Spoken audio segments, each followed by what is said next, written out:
Hi, good morning, good afternoon, and good evening.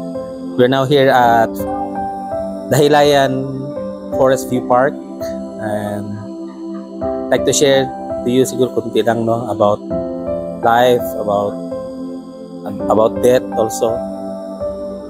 Siguro tayong lahat, kung isipin natin ng mabuti, we all have the same life, no?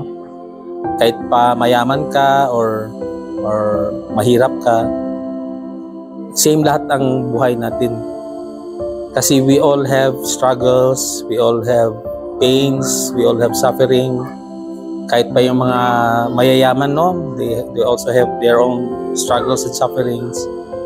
And we also have the same pain, the same na mga experiences. But nag-iiba lang yung perspective natin sa buhay. Even dun sa mga hindi naniniwala sa Diyos, lahat tayo same lang lahat ng struggle sa buhay, no? But what makes us Christians different from others is that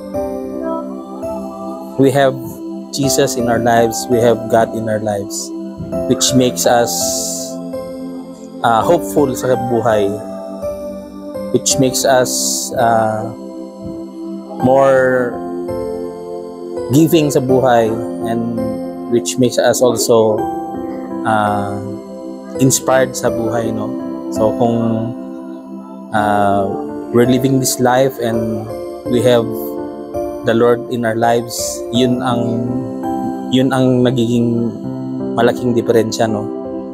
And kahit pa dun sa mga hindi naniniwala sa Diyos, same din naman yung pagdadaanan nila, kagaya natin.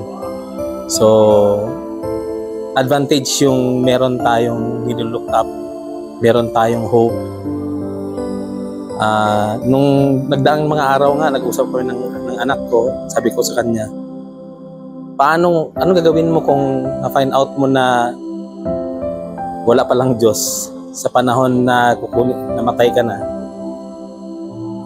Napag-usapan namin, sabi ng anak ko, kahit na someday mamatay tayo and then ma-find out natin walang Diyos, hindi pa rin daw siya magre-regret sa buhay na naniniwala sa Diyos. Same rin ako, ganun rin ang sa akin. Because believing in God gave me a positive outlook in life. It made me a better person. At mas minahal ko yung pamilya ko, mas minahal ko ang mga brothers and sisters ko.